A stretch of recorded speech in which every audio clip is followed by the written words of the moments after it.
sa sobrang init. Yung iba talaga dito, ayun, no, nagdadala ng electric fan. Hi guys! Pwede kayong huminto dito. Kitang-kita mo ang billboard ng Bini. Hindi ko alam kung nakakapasok dun banda sa grounds mismo ng Philippine Arena. So, kompleto pala dito. Tumutulong din kayo yung ulo ko niya rin. Hindi.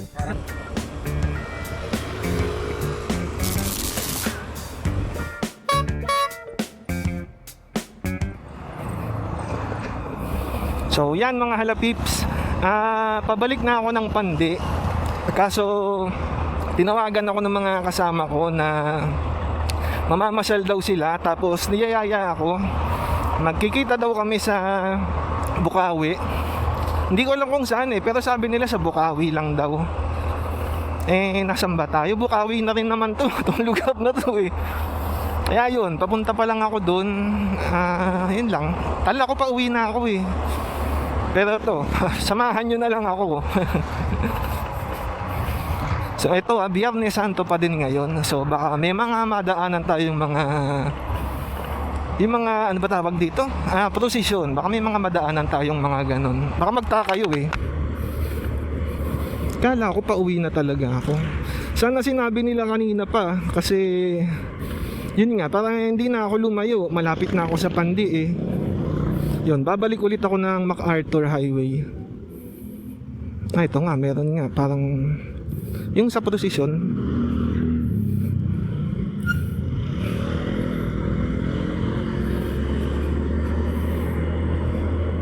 Alam nyo mga halapips, sa sobrang init, yung iba talaga dito, ayun, nagdadala ng electric fan. Kasi naiinitan sila. Sana nga nagdala din ako ng ganyan. Diba? Effective pag umaandar ka, humahangin talaga. Kasi yun nga, umaandar yung electric fan. Hahanap nga ako ng ganyan online. Yung para dito, dalawa. Hindi, joke ko lang, syempre mga halapips, ano lang yan, naibit-bit lang silang electric fan.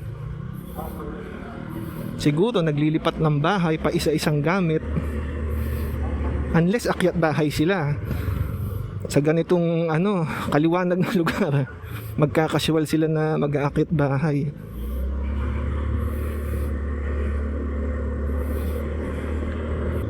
Ang dami talaga ditong mga gudaka. Hindi ko pa rin natitikman yan hanggang ngayon.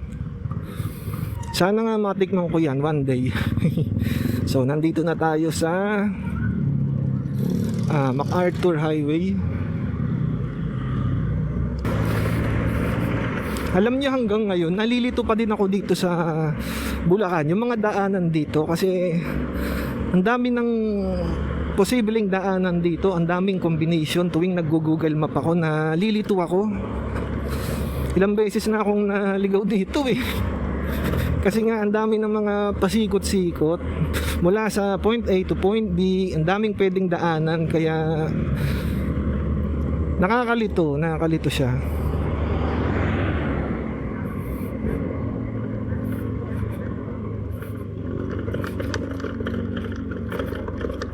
Ang pangit ng daan. Ay, nako po.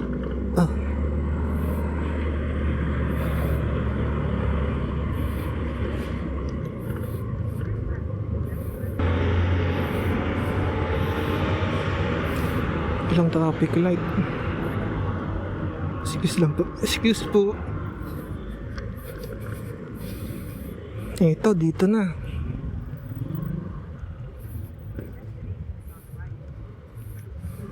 Ito. Ba't wala sila? Parking. Parking ba to? Pwede po, okay po dito? So yan, kakakain ko lang. Mukhang kakain ulit. Ganun. Busog pa ako.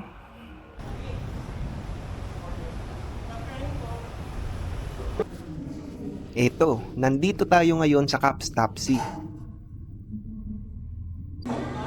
Pansit bihon at lumpiang toge ang in-order nila.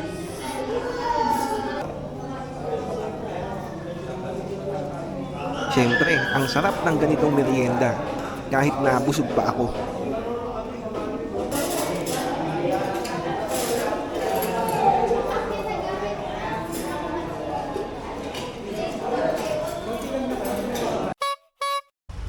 Ayan na mga halapips. So, nauna na akong umalis sa kanila kasi anong oras na, kumakain pa sila. Kumain naman din ako, pero kasi sila meron pa silang in-order na iba eh. Gusto ko kasing makapunta sa Philippine Arena ng medyo maliwanag pa. Yung mga ganito, yung papalubog pa lang yung araw. Ito yung gusto kong oras na makarating ako doon. Kaya sabi ko sa kanila na mauuna na ako. Tapos magkita na lang kami banda doon. Malapit na lang naman din to doon kasi Bukawi lang naman yung Philippine Arena. Nasa Bukawi na rin ako.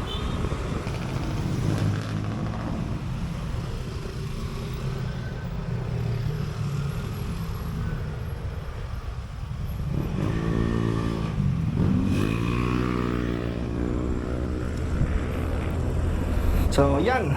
Dire-diretso na to. Ang ganda ng araw, oh. Kitang-kita mo yung anino ko, oh. Tsaka yung anino ni Pacquiao. Ang ganda. Ayan na yung Philippine Arena, oh. Ewan ko lang kung nakikita sa camera yan. Ang ganda. Ang sarap dito magmotor kasi ang lawak ng kalsada. May mga nagja-jogging din, no? Hindi ko alam kung meron talagang mga nagja-jogging dito. Sa amin kasi sa Las Piñas, wala akong nakikitang kalsada na pwede kang mag-jogging kasi yun nga, traffic. Meron ako mga nakikita na nagja-jogging sa loob ng mall, I mean sa complex ng mall. Kasi nakatira ako malapit sa mall eh, kaya nakikita ko yung mga taong nagja-jogging doon, lalo kapag linggo.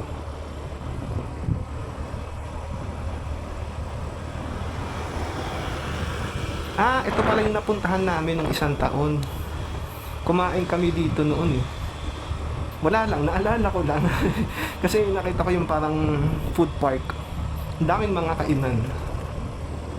Ito din oh, ang daming mga kainan.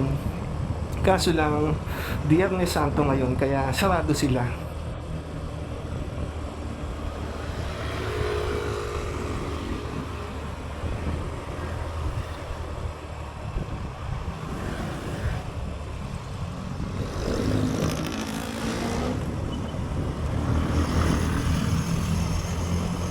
Hindi ko alam kung nakakapasok doon eh, banda sa grounds mismo ng Philippine Arena.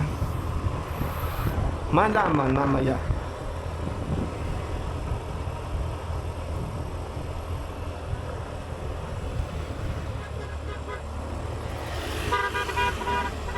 Pwede kayang huminto dito? Baka kasi mahuli ako eh. O baka bawal. Ay hindi, may nakahinto eh.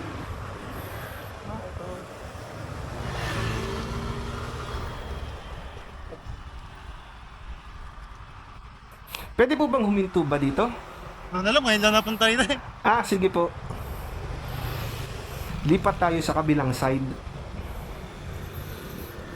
Kaso, saan ako pwedeng mag-U-turn? Baka mamaya mag-U-turn lang ako basta-basta dito, mahuli pa ako.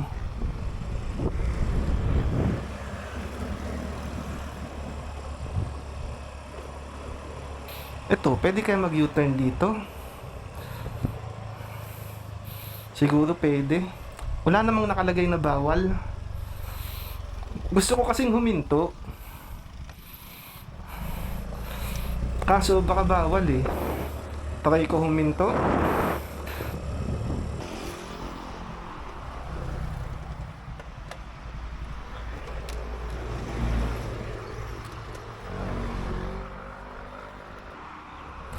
Ayan no, ang ganda. Papalubog pa lang yung araw. Ayan no, parang may sunog doon sa malayo. Hindi ko lang alam kung saan yan, kung sa Valenzuela or sa Marilao or may kawayan. Hindi ko alam. Tapos dito, kitang-kita mo ang billboard ng Bini. Bini talaga ang nakita.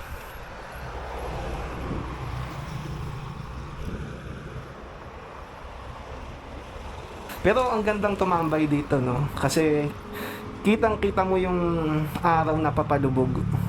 Yung sunset,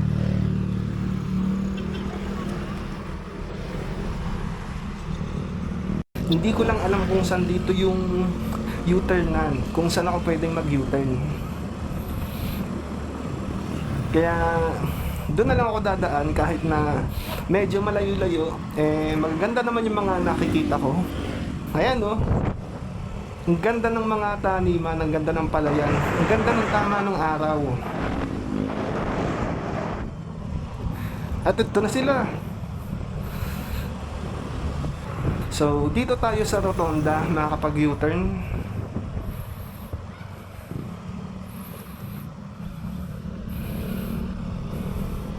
Mag-U-turn lang naman tayo dito. Alam nyo, nagagandahan ako dito sa nakikita ko na to kasi kahit na hindi siya yung mabundok na gusto ko, flat lang to, tas makikita mo yung NLEX, pero yung tama kasi ng araw, ang ganda. Ang ganda ng kulay na binibigay niya sa paligid. Yung mga anino, ang ganda. Nakakatuwa. Saan sila? Kanina sabi right. Sige.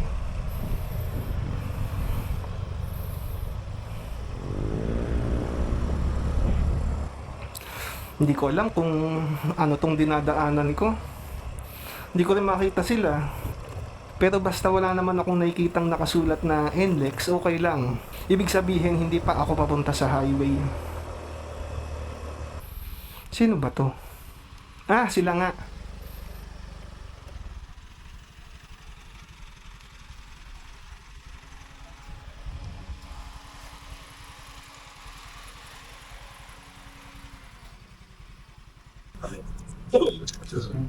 Sama niyo po sa vlog shop.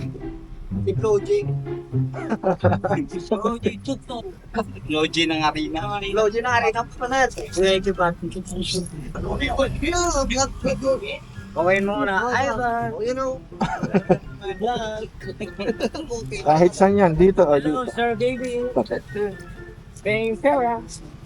Anong page po daw yan, sir? Sabi niya po. Page Ha? sa Wala po. YouTube lang po eh. Anong YouTube po, sir? Jalapaw. Jalapaw. China Pau? Ja. Siya. Lapaw. Jalapao. Ano ang pinablog niyo, sir? Moto. Ride lang. Ride lang. Opo. Tumutulong din kayo yung ulo ko niya rin. Hindi. Tumutulong ka? Ayoko magkunwari. Sige po. Saan po yung paradahan? Sir, one way lang po siya. Sige po, sige po.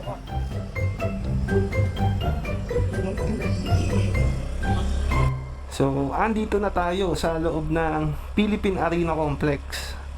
So, eto, first time lang namin dito ni Pacquiao kahit na ang lapit lang nito sa Las Piñas. Ngayon lang kami nakapasok dito. Bulacan lang naman to, sa Bukawi. Wala, first time. May terminal din dito. Terminal nga ba to? Terminal nga, parang bus terminal eh. So, kompleto pala dito. Siguro pag may mga concert dito yung babaan or sakayan. Hindi ko alam eh. Hindi kasi talaga ako nanonood ng mga concert eh. Eto, dito ba yun? Ano ba to? Parking?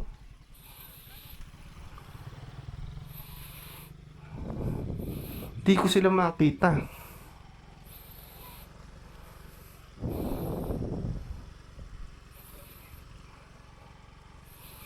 May mga nagtitinda din ng pagkain.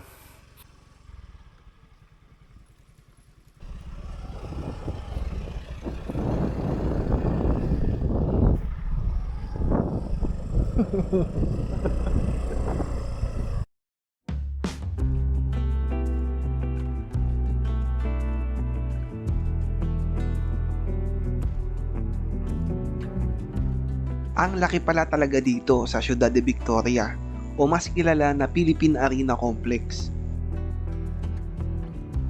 Sobrang lawak, ang daming paradahan sa loob at may mga open parking pa sa labas.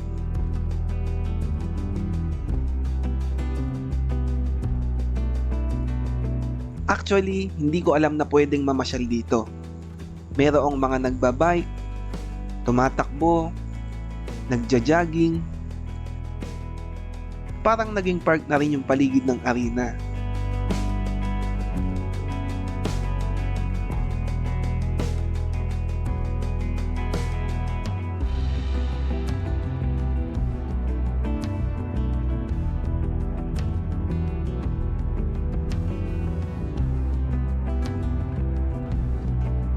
Eto na yung mas malapit na view ng Philippine Arena. Ang laki at ang ganda ng design. Nakakatuwang makita kasi ngayon ko lang to napagmasdan ng malapitan. Nadadaanan at napapatingin lang kasi ako dito sa tuwing bumabaybay ako sa NLEX.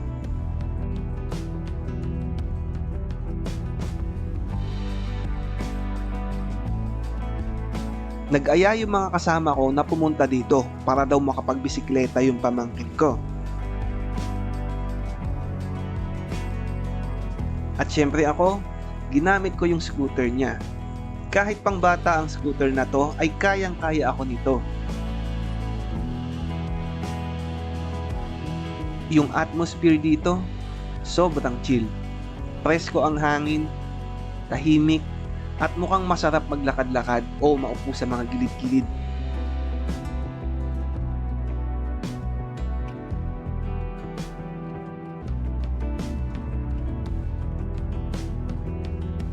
Meron ding mga food stalls na malapit sa stadium, pero karamihan sarado kasi Biyernes Santo. Pero may ilan pa rin na bukas, kaya may mga nagkakape o kumakain. Nakakatuwang makita yung mga pamilya at barkada na nagpipiknik sa damuhan. Napakasimple lang kung titignan, pero kapag ikaw yung kasama sa picnic, iba yung saya.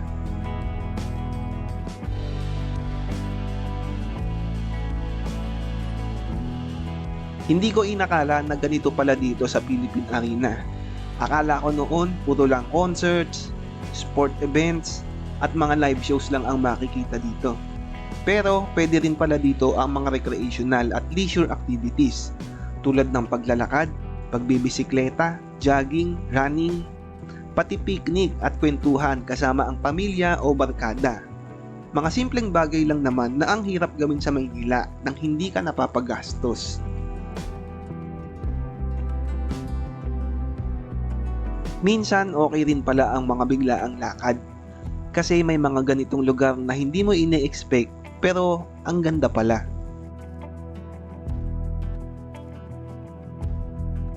So yan na mga halapips ha. Uwian na tayo. Tapos na kami na magpasyal-pasyal dito. Siyempre nakakapagod kasi alam mo yun, palakad-lakad ka. Tapos siyempre galing na rin ako kanina sa Malolos. Kaya yun, pagod. So yon mga halapips, maraming salamat sa inyo. Sana nagustuhan nyo tong video na to at sana na-enjoy nyo. At kung nagustuhan nyo tong video na to, paki-like na lang itong video na to at syempre paki-subscribe na lang din kung gusto nyo pang makapanood ng mga ganitong klaseng video mula sa akin. So yon mga halapips ha, maraming salamat sa inyo ulit. At hanggang sa susunod na ride. Bye bye. Tara na.